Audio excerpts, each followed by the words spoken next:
one should understand what are the basic tests to evaluate male infertility.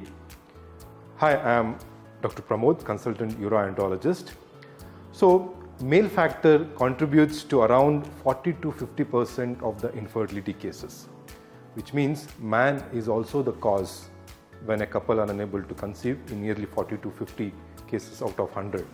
So, the basic test, the first test that we do to evaluate fertility in men is the semen analysis. So, there's a separate video which covers various information about the semen analysis. So, semen analysis, the abstinence 2 to 5 days is the best period. And so the next thing is we ask is the blood test. So in the blood test, we mainly concentrate on the fertility hormones. The fertility hormones are FSH, LH, testosterone, Prolactin, Estradiol. There are many other hormones which can be tested, but these are the most important ones. And also we do test to rule out diabetes, and rarely we also do check the thyroid functioning hormone.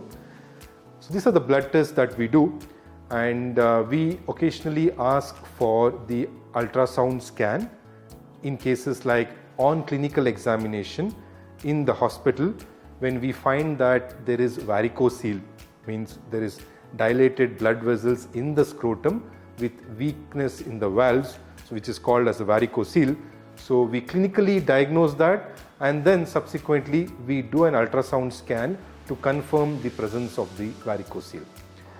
And in case of azoospermia, which means absence of sperms in the semen, in such scenarios we do ask for scans to rule out if there is any obstructive or blockage cause for the azoospermia.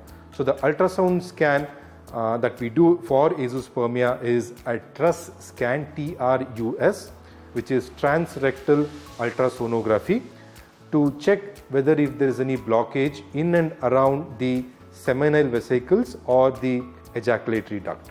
Very rarely, if somebody is not willing or cooperative for the TRUS scan, in such scenarios we do ask for an MRI Pelvis, again to rule out if there is any blockage at the ejaculatory duct.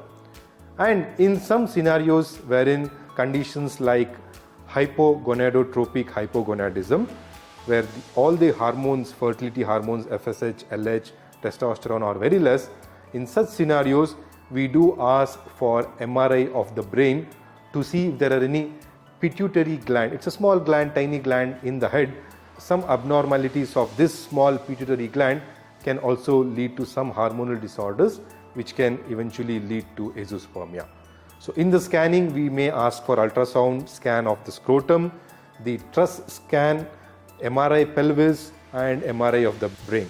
So we do not ask all these scans for every patient. Again, it depends on the clinical examination and the available blood hormone tests. So in short, this is all we do to evaluate men with infertility.